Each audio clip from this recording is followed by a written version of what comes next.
Hi, Scrubbers. It's Hi, everyone. Sincere and Maida, and we're back with our weekly energetic scrub. And this week we are going to discuss igniting the fire, lack of motivation. We'll get into that in a second, but I'm from Sunseat Airwell, and Maida is from the Shared Edge, and we are both Minka practitioners. And again, so how this works, just in case you're just now checking us out, we will talk a little bit about what's going on astrologically, and then Maida will work her magic and on the bowls, doing her thing. And then I will also simultaneously be doing distance Reiki, which, by the way, you don't have to experience that live. That can happen anytime. It transcends time and space. And then I will talk about what is going on in what I see in my head, which is basically messages for the collective. So we always encourage people to share. And is there anything you want to share before I jump in there, Maida? No, I don't think so. Okay, Good. cool.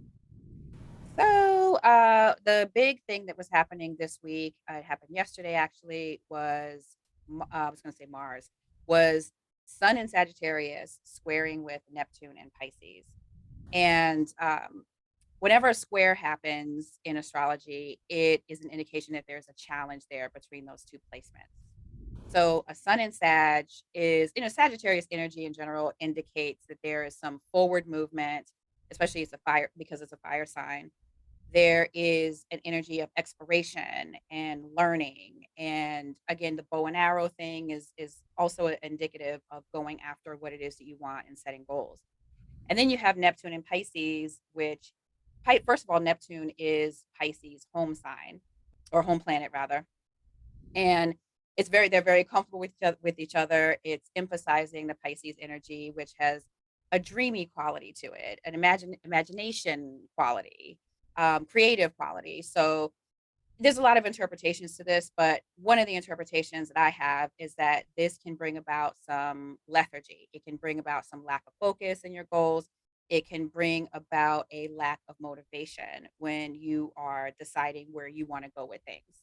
So that's what we're going to talk about today is igniting the fire and how to keep that up. I mean, there's this time of year we're starting to slow down a little bit. We're going to get into that next week, but you still need to work on your goals regardless of the slowdown that's happening. So Maida and I are going to help with breaking up or ignite and not breaking up the energy of that. Well, I guess sort of breaking up the stagnant energy that might be taking over at this time. So I guess it is breaking up a little bit.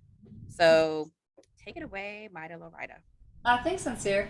Yeah, it's a weird time for sure to keep going. There can be a lot, especially if you're having any holidays that you're celebrating. There's a lot of obligation that you might feel happening, and sometimes that gets in the way of really tapping into your desires and your dreams.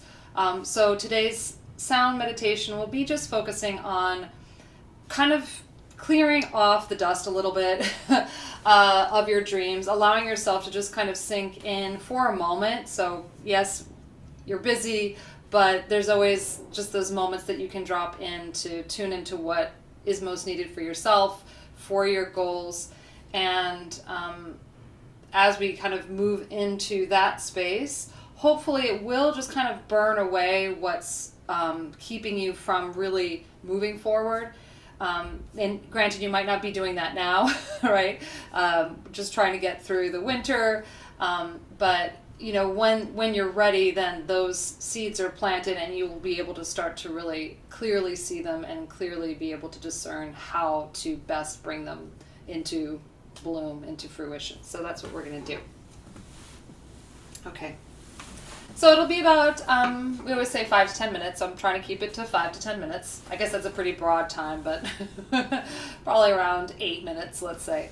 So hopefully you have 8 minutes to, again, just give yourself that moment to just drop in and rest and let whatever needs to be burned off, and whatever needs to be ignited. So that's where we're going to go. So find a comfortable place to rest.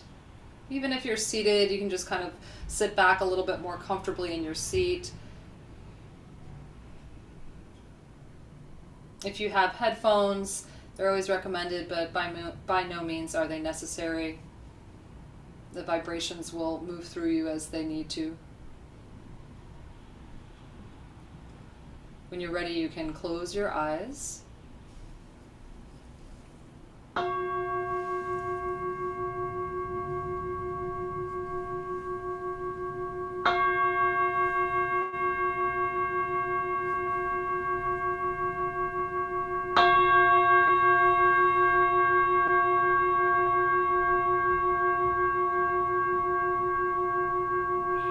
Take a deep breath in through the nose. And open the mouth wide as you sigh the breath out.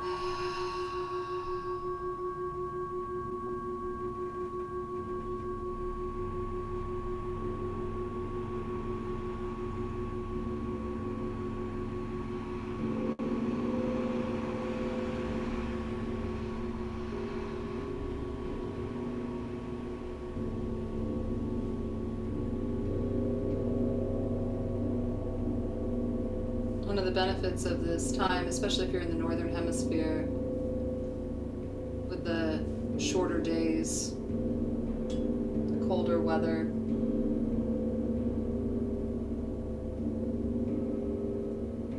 it does allow for a sense of movement inwards, of rest, of introspection.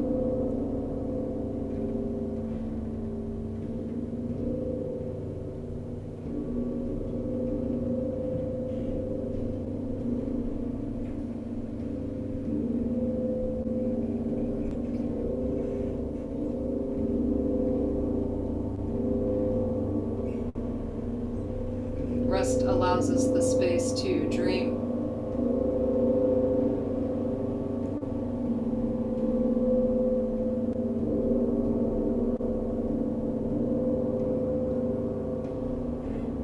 Free of inhibition.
quite ready to come forth.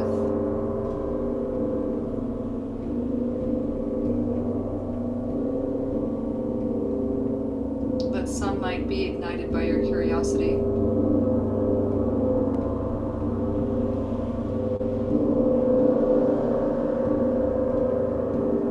They might start to light up, maybe even catch fire.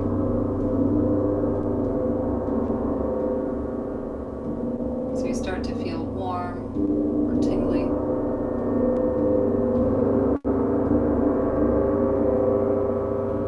Excited, maybe even a little fearful.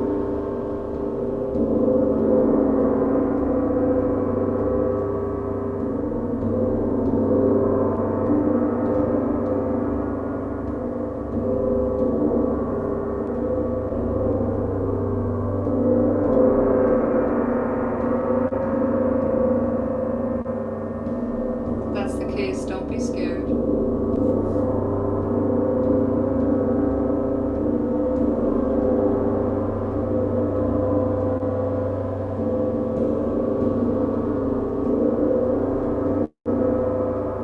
Know that it is your own light shining the way.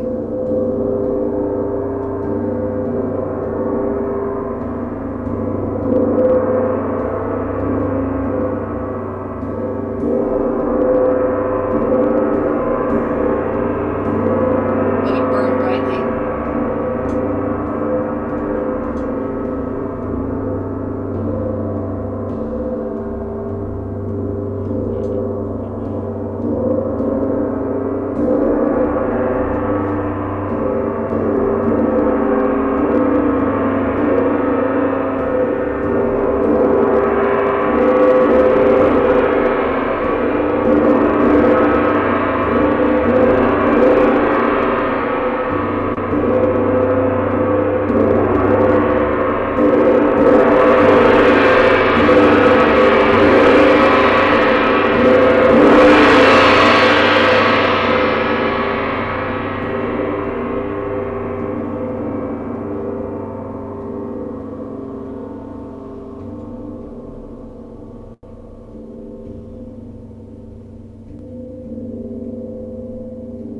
Continue to feel the warmth, the light of your own dreams igniting.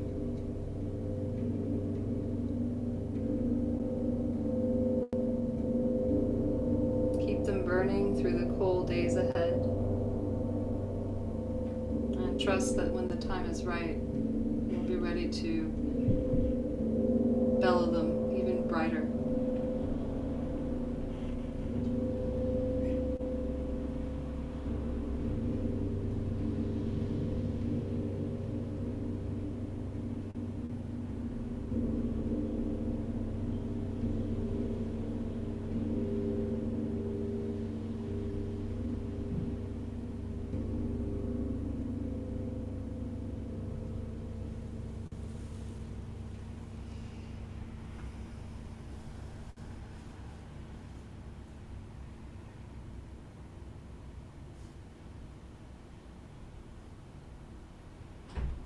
Take a deep breath in through the nose. Open the mouth wide and exhale the breath out, almost like a roar.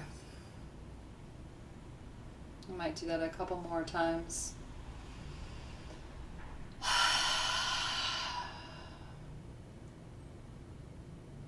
Like you're breathing more air into the fire to let it rise and grow and help you sustain it.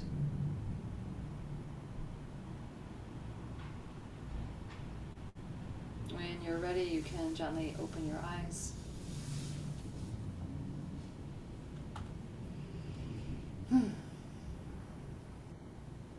Great. I love the gong thing, and I really wish we could take that with us to Costa Rica. We Uh, will. I oh, am. oh, you are. Oh, wonderful. Oh, I just thought it was like too much to transport. Oh, Yeah. wow. Yeah. It'll work its way in, I think, somehow. Oh, awesome. Yeah. So this was probably the most random one ever. right? Usually the things that I see directly correlate with our topic, right? But for some reason, it just seemed like it was all over the place. So the first thing I saw was a wolf, and Thing, just I, to let you guys know, oh, go ahead, go ahead. it Mhm. might relate to you, like just so the people that are watching, it might relate to you. So even though if it maybe doesn't make sense to Sincere, it might make sense to you. So that's just a thing. Yeah, and if it does, please let us know in the comments. It happens all the time where there's things that I see that they're so random to me, but they mean something to the people who are listening. So by all means, share. Sorry, it's fine. Well, right. So I saw wolf, and off the top of my head, I cannot remember what wolf means. I know that I think it has something to do with intuition. I know it has something to do with packs and being a lone wolf kind of thing, but I felt like that wasn't the message. I think it had something to do with going a little bit deeper. So I will put that in the comments, by the way, just to follow up on that. There was also a skunk, and skunks I know have something to do with protection. Because of the smell, they send out that smell to protect themselves. I couldn't quite grasp what that had to do with our topic again, but again, I mean, maybe there's something more going on to it because it's not just about that. They also represent other things. So we will see.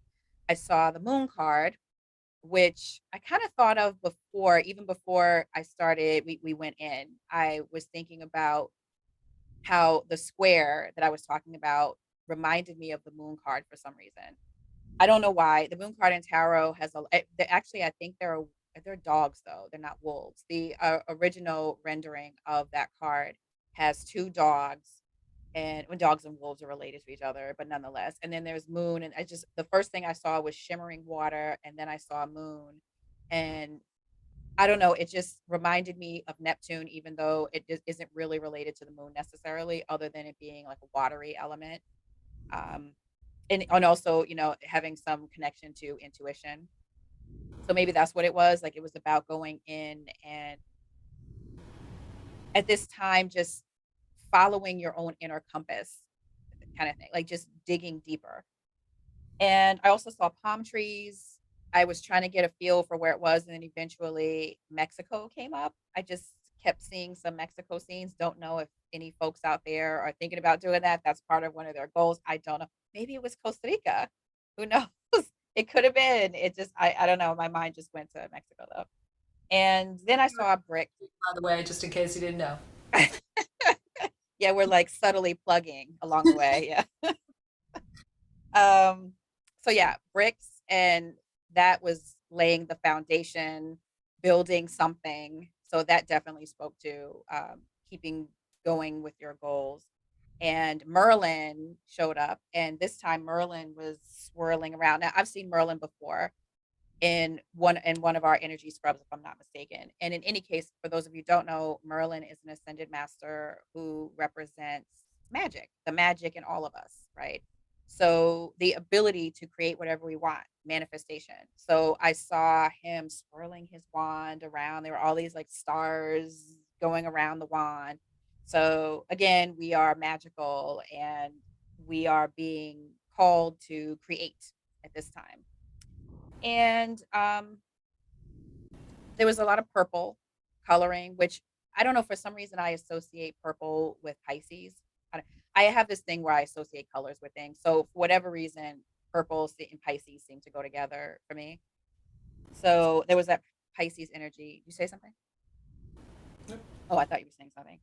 And my throat chakra opened up pretty. It also could be because I sprayed my chakra spray, my throat chakra spray, but I was also feeling like this openness there. And so I didn't know if it was an issue of, again, creative, because the throat chakra has to do with creating. It also has to do with manifesting because it's bringing your goals to life through speech. You're speaking it into existence. And lastly, there was a lot of black and white. And I couldn't quite get a grasp on that at first, but then I thought maybe that was speaking to the square situation of these two aspects that are working against each other. It seems, black and white seems to be opposite ends of the spectrum kind of thing. And just working with them, like learning how to work with those two different aspects and using them to your advantage. That's the only thing I could get from the black and white imagery. It literally was like a black stripe and a white stripe. Hmm. And I said, okay, somehow it's supposed to work together, or it's supposed to use this opposition at this time. So I don't know. I feel like there was a lot going on, and I just report back what I see, folks. I don't know what to tell you. So Well, I feel like too, there's a lot of like darkness and light, right? Like the black and the white, darkness and light, the moon and the wolf, like a lot of that um, moving into the darkness, because only when it's like really dark, the smallest amount of light is actually seen, right? If it's kind of light out, you don't really see a small amount of light, but when it's really dark, that's when you're really sort of aware of the light. So who knows? Maybe that's part of it too. Just using this time of year to really just like sort of notice what is really bright and light for you. that would make sense too. Uh, See, see, everybody has their own interpretation. You know, Yeah, and if you too, whoever's watching and listening, yeah, if you have any of your own interpretations, please share. Let us know what came up for you. It's always interesting to hear how the sounds resonate for everyone. So oh, please for let us know. sure. Yeah, we love that. Yeah. And in case you didn't pick up on our not so subtle hints, we do have a retreat coming up March 3rd. I'm sorry, March 4th through the 8th. We're going to be there the 3rd, but March 4th through the 8th next year. And it's centering around manifestation using the elements. We have a lot of things going on there. You can check it out in each of our blogs, each of our bios, I meant to say.